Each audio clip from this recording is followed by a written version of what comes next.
स्वागत है आप सभी का हमारे साथ इस खास वीडियो में, जिसमें हम बात करने जा रहे हैं वीकली राशिफल 13 जुलाई से लेकर 19 जुलाई तक। और ये वीक बहुत खास है क्योंकि यहाँ पर आपके राशि स्वामी गुरु अस्त हो रहे हैं। और जब भी राशि स्वामी अस्त होते हैं, लॉर्ड आपके अस्त हो जाते हैं, तो कहीं ना कहीं धीमापन तो देते हैं। और देखिए, गुरु तो नैसर्गिक सुख देने वाले प्लैनेट हैं। इनका अस्त होना शुभ कार्यों में रोक लगाता है। इस समय 15 को ये अस्त होंगे और उसके बाद कोई भी शुभ कार्य, मांगलिक कार्य करना अच्छा नहीं रहता।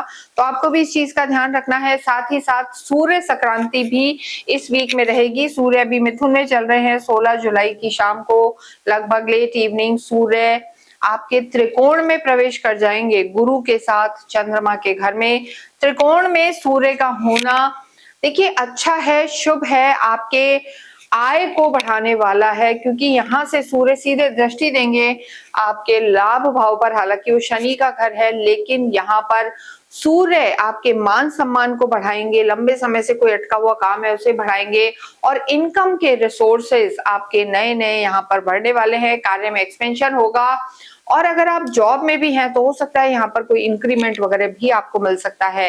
लेकिन यहाँ जब भी हम साप्ताहिक राशिफल की बात करते हैं, चंद्रमा इंपॉर्टेंट होता है। और चंद्रमा की स्थिति अगर हम देखें तो चंद्रमा पूरे ही वीक देखिए सबसे पहले मिथुन में रहेंगे, फिर कर्क में, फिर सिंह में, और उसके बाद वो रहेंगे कन्या राशि में।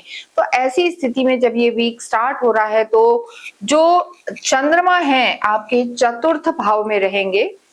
और देखिए, चतुर्थ भाव में जब भी चंद्रमा होते हैं तो थोड़े से वीक हो जाते हैं, निर्णय शक्ति को इफेक्ट करते हैं। तो यहाँ पर 13 और 14 जुलाई को चंद्रमा सूर्य के साथ भी रहेंगे, बुध भी यहाँ मौजूद है, पितृदोष बनेगा। और देखिए, कहीं ना कहीं डीफेम का सामना आपको करना पड़ सकता है, या कोई आपने गलती ना भी की हो तो वो आप पे एलिगेशन आ सकता है। इस चीज का आपको 13-14 जुलाई को विशेष ध्यान रखना है। यानी किसी भी कॉन्फ्लिक्ट में आपको नहीं पड़ना है, ओवर थिंकिंग से बचना है और स्वास्थ्य का भी ध्यान रखना है। तो 13-14 जुलाई को आप विशेष ध्यान रखें, क्योंकि चंद्रमा आपके चतुर्थ भाव में है। बात करें अगर हम आपके व्यवसाय की, तो देखिए, गुरु आपके लॉर्ड हैं 10th हाउस के, और आपकी शनि की साढ़े साथी का सेकंड फेज भी चल रहा है। तो गुरु अस्त होने के बाद कार्य में थोड़ा सा आपको ऐसा लगेगा कि जो आपकी एक्सपेक्टेशंस थी ये भी हो जाए वो भी हो जाए, उसमें थोड़ा सा स्लो डाउन रह सकता है। लेकिन मॉनेटरी गेन्स आपको यहाँ पर अवश्य होंगे। कंसल्टेंसी के काम से जुड़े हुए, कंस्ट्रक्शन के काम से जुड़े हुए, डिजिटल मीडिया के काम से जुड़े हुए हैं, या अकल्ट के काम, ज्योतिष या टीचिंग या काउंसलिंग, इन कामों से जुड़े हुए हैं तो लाभ आपको मिलेंगे। लेकिन 13 और 14 जुलाई को अपने कार्य क्षेत्र पर खासा ध्यान दें और जल्दबाजी में निर्णय ना लें, पैसे के लेन देन से बचें, क्योंकि वहां पर चंद्रमा पितृदोष भी बना रहे हैं और चतुर्थ भाव में रहेंगे। निर्णय गलत हो सकते हैं, धीमापन रह सकता है और पैसा फंस सकता है। तो इन चीजों का आपको ध्यान रखना है। इसके साथ अगर हम लव लाइफ की बात करें, लव लाइफ के लॉर्ड आपके मून है। थोड़ा सा देखिए, रिश्ते अच्छे रहेंगे, लेकिन जब ये वीक स्टार्ट हो रहा है तो थोड़ा सा एक अंडरस्टैंडिंग में कमी रह सकती है, क्योंकि सूर्य भी आगे आपके बदल जाएंगे। तो एग्रेशन से बचना है। लव लाइफ बेहतर है, लेकिन जल्दबाजी में निर्णय नहीं लेना है और आर्गुमेंट्स में नहीं जाना है, ये जरूरी है। इसके साथ ही वैवाहिक जीवन की बात करेंगे तो शनि की दृष्टि वैवाहिक जीवन में ओवर पॉजेसिव होना या किसी तीसरे व्यक्ति के कहने में आना आपके दिक्कत दे सकता है। अन्यथा वैवाहिक जीवन यहाँ पर ठीक नजर आ रहा है। लेकिन वीक का स्टार्ट जो है 13-14 तारीख को वैवाहिक जीवन में भी तालमेल बिठाकर चलें, अंडरस्टैंडिंग बिठा के चलें, और जल्दबाजी में किसी नए रिश्ते की शुरुआत आपको इस वीक में नहीं करनी है, वो आपके लिए बेहतर होगा। कहते हैं ना, गो विद द फ्लो, जैसा चल रहा है वैसा चलता रहे।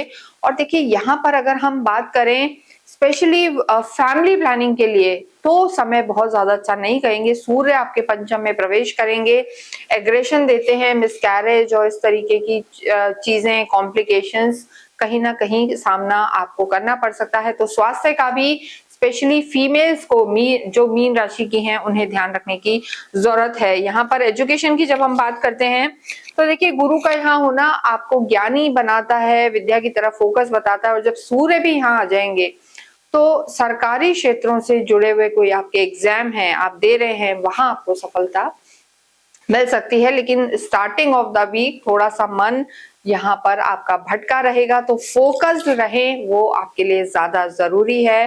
तो आपको सफलता जैसे जैसे वीक आगे बढ़ेगा आपको अवश्य मिल सकती है। धन धान्य की स्थिति बेहतर बनी हुई है, और देखिए मंगल लॉर्ड हैं, तीसरे भाव में आ गए हैं, और मंगल यहाँ पर आपको करेज भी देंगे, पराक्रम देंगे, काफी हाइपर एक्टिव आपको रखेंगे। तो मीन राशि के लिए समय अच्छा है, लेकिन जब भी 7:30 ढैया होती है तो शनि आपकी कुंडली में कैसे हैं इस पर भी बहुत कुछ निर्भर करता है। ये हम गोचर के आधार पर बता रहे हैं, लेकिन देखिए जब शनि की स्थिति आपकी कुंडली में अगर खराब है तो यहाँ पर आपको मानसिक तनाव रह सकता है, पैसा फंस सकता है।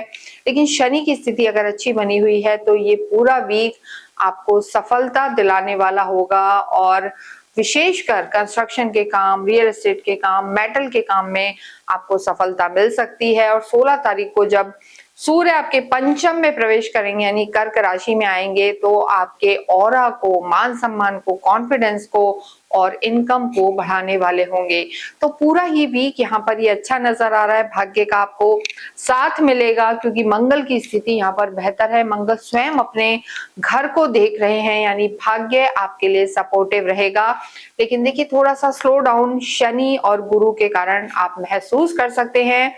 इस पूरे ही वीक में विष्णु सहस्त्र नाम का पाठ करना और चैरिटी करना, यानी ऐसे किसी कार्य में, चाहे किसी कन्या का विवाह हो रहा हो या कहीं विद्या से रिलेटेड चीजें बांटनी हो या अन्न का दान करना, अगर आप ये सब चैरिटी करते रहेंगे तो आपके रुके हुए काम अवश्य बनेंगे। विष्णु सहस्त्र नाम का पाठ करें, ओम ग्राम ग्रीम ग्रोम स गुरुवे नमः का जाप करें, असहाय लोगों की मदद करें, और कमेंट बॉक्स में श्री कृष्णम शरणम मम अवश्य लिखें।